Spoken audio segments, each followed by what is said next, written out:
So here we are venturing into Chapter 3 of Hayek's The Constitution of Liberty. Now in the previous chapter, you'll remember that Hayek said, in this chapter, I'm going to talk about how knowledge is expressed and communicated throughout society, but among present people, among contemporaries. And in the next chapter, in Chapter 3, the chapter we're discussing now, we'll discuss how knowledge is communicated across time, and how ideas are passed down from generation to generation, and how ideas evolve from generation to generation. Now, what I got a lot less in this chapter is how old ideas get passed down and the mechanisms by which they persist and stay around when they're useful and get eliminated when they're not useful, and a lot more of how new ideas are created and how progress occurs. That's the major theme of most of this chapter, is progress. The second half of this chapter, we move away from the theme of progress and we get into the theme of inequality. Because one of the interesting things we find out in this chapter is that Hayek thinks the main way that progress occurs is through the mechanism of inequality, and that any attempt to redistribute wealth in order to eliminate inequality is going to eliminate the primary mechanism through which progress takes place. I've heard arguments very similar to the arguments Hayek makes in this chapter, but I've honestly never heard them put in such a strong, compelling way as Hayek puts them. And I find this very interesting. And I'm really curious if any of you have heard it put in quite this strong of a way before, or if there's anybody I should read or listen to on this who really makes a strong argument like Hayek does here, that inequality is important for... I have heard this argument before, it's very common, that inequality is important because it allows us to get new things that become made normal and get spread down and disseminated to lower echelons over time as they become perfected by the few higher-ups who are able to spare the expense to develop them. That's basically the argument. It's not as uncommon as I thought. I guess it's the way Hayek puts it that's uncommon and that's so striking. Okay, anyway, let's start off at the start with his talking about progress. And he starts off by saying it's been very fashionable recently to reject the idea of progress in society. And he thinks that this is very understandable and in some ways a necessary antidote to some very naive talkings about progress that have gone on before him. So a couple things that people have said about progress that are mistaken. One is that it's inevitable, right? Progress is not something that will necessarily naturally happen. We can slide back, we can stagnate. There's no iron laws that are making us inevitably progress towards something in particular. Secondly, progress is not predictable, right? What happens with progress is we have certain foreseeable, attainable goals, but pursuing those goals creates unintended consequences that then create new goals for us to pursue that were completely unknown to us before. Maybe those goals are good. For example, we get computers and we think, oh, let's now have this goal of making computer games. Or maybe they're bad. Maybe we have this goal of making mass-produced automobiles, and then we now have this new goal of decreasing pollution from those factories, something like that. But there are always these changes that are unintended that create new goals, and those are really what progress is made out of. The foreseeable, attainable goals that we know we can get aren't progress so much as the new stuff that we didn't necessarily see coming, and it's impossible to predict. Finally, progress is not always positive. Hayek is very clear that progress does not make us happier. It does not make our lives better. Hayek is trying here, in as much as possible, he is pretty normative that progress is good. He doesn't say it that way. He wants very much to avoid that, but it kind of seems like he is saying that, even though he's striving to avoid it. But he does admit, hey, progress can make men sadder.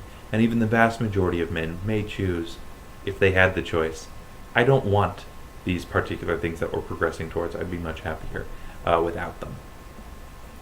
But Hayek does think progress is a real thing and that we shouldn't ignore it.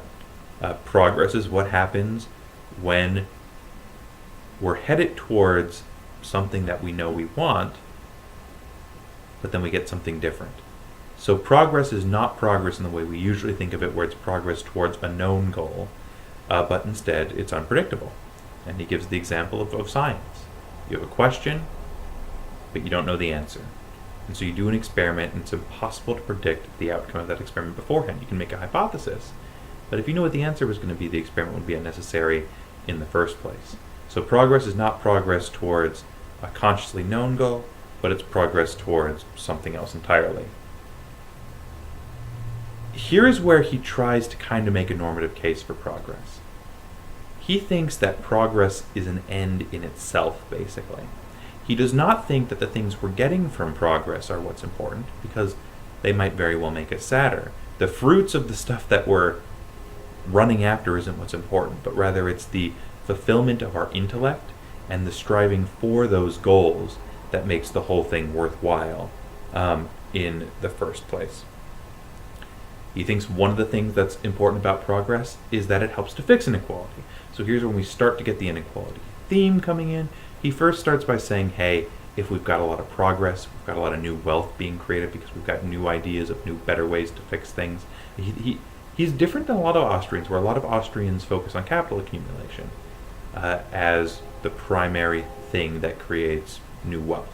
And he does think that that's a driving force of it, right? He's the guy who has the triangle in the first place, the Hayekian triangle, where capital accumulation results in more wealth. But he thinks much more important is new ideas resulting in new wealth, new ways of combining stuff together, technological and sociological progress that give us new things. So in terms of progress occurring, when progress occurs, it allows inequality to decrease. Why? Well, when progress is occurring, the rich get richer, but the poor can also get richer. The overall pie is growing, so there's more opportunities for people to get more of it. But when the pie isn't growing, when we're simply stagnating as a society, and it's a zero-sum game, there's this much and no more, and it's getting cut up in certain ways, well, people are either going to rise or they're going to fall, but one person rising means another person has to fall when there's no progress. So he doesn't take it this next extra step. He makes this assertion that when progress is happening, the poor people get better even relatively compared to the rich. But it doesn't take this extra step to say that, hey, when there's this zero-sum game and there's this pie, and some people are rising and other people are falling, who are the people who are going to rise? Well, the people who are already rich, because they're the people in society who already do have the power. That's something that does sound very liberal and very non-Hayekian, but in order to complete the case, because he does advance this thesis that progress helps the poor and it helps with inequality, not just in that a rising tide raises all ships, even though it might raise the rich ships more. He does actually say this is how you get rid of inequality, is you have progress. But it doesn't take that extra step where he says, well, in stagnation, he just talked about in stagnation, but it doesn't say in stagnation the people who are going to rise are going to be the rich people, the people who are going to fall are going to be the poor people, because the rich people are going to be looking for ways to take bigger and bigger portions of the pie. I think maybe that step might be useful for him in his argument. Okay. Next thing he talks about is the necessity of inequality. And this might be another video that I have to split into two parts, because this is probably the bigger part of the chapter, right? Bigger than the part about progress at the beginning, is why inequality is necessary for progress. Here's why.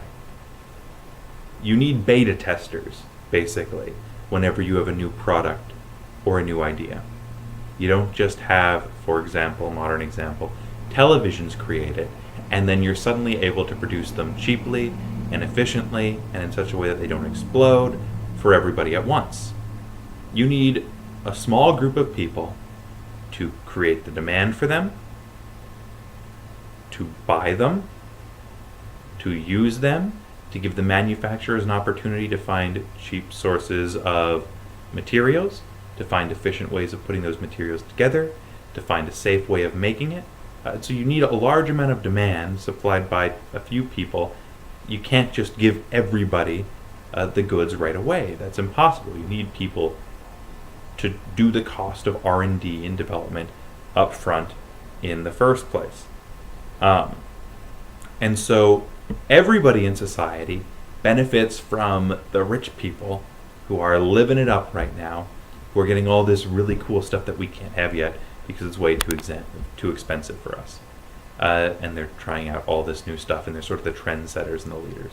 We benefit from them because they paved the way first, and they create all these wonderful toys that we'll get to have later, but that we never could have gotten without them being selected to be the ones to test it in the first place. Now, he does think that you can theoretically have this in communism, right, where you get progress and you get new things. But you still have to have a small group of people selected in order to be the ones who are the beta testers, who try it out in the first place and make the progress possible. It's just under communism, those people are arbitrarily selected, or more arbitrarily selected, and they're always obviously going to be the politically connected people. They're not going to be people who have demonstrated in any sort of way that, hey, this is a good person to be the tester for this, or somebody who's going to assist in testing it because they have resources to do so. He also extends this to countries, and his extension of it to countries, he seems to think it's more persuasive to most people than his talking about to individuals. I'm not convinced by that, but it is very cool. So he says, so there are rich countries and there are poor countries.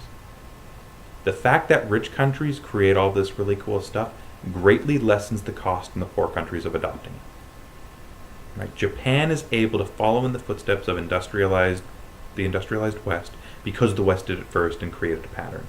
Japan may have been able to do that without us, but it would have had a much greater cost because they would have needed to go through the steps and the years and years and years of time that we did it in order to come up with how to do it correctly. So rich countries come up with all these great advancements, and they put in all the time and energy and resources that it takes to come up with them, and then other countries come along later and don't bear the same cost and come up with the same advancements. He says it's basically the same thing within a society, where you have the rich people who come along and they create these advancements, and then other people are able to follow the path that's been trailblazed in a much less costly way. But inequality, people who are much more powerful and have much more money than others, are necessary in order to have that be possible at all, not just among countries, but among individuals. And so for that reason, the two ways we have of helping the poor are either allowing inequality to persist and allowing the paths that the poor have to go on in order to get food and refrigerators and microwaves and televisions and virtual reality and crazy stuff easier by allowing the rich people to make it easier and easier and easier. Or the other path is you can redistribute. You can take wealth from the rich, make it harder for new technologies and things, new ways of living to be developed, and for the costs to be pushed down, but in the short run, ease inequality now. And he says maybe you want to do a trade-off between the two. Maybe you want to have some of one and some of the other, which Hayek's view in this book is like, yeah, you can have a trade-off, but just realize that there is this trade-off between progress, which will rising tide raises all ships in the long run, and helping people out now in the short run. All right, final thing he talks about is there's this criticism of progress that seems to be entirely material. He says, yeah, it does. He says in times of quick technological progress and material progress, there doesn't seem to be a lot of progress in things like the arts. They don't seem to go together. They seem to happen at different times. But that doesn't mean we're not going to hit a wall in technological progress soon and see some more sorts of progress in the arts. And he also thinks that there are people in small villages and in rural areas who kind of hit a wall with progress. But their way of life does depend on the progress that's happened in other parts of the country, like urban centers where there is this sort of constant progress and changing of lifestyle, but that produces a lot that allows this sort of, I'm going to go out on my front porch and smoke at the end of the day and go out and run the farm possible in the first place. He thinks that really we shouldn't think of progress as just wonderful new toys, but things like education and health, which are in the long run beneficial for everyone. All right, I'm running out of time here.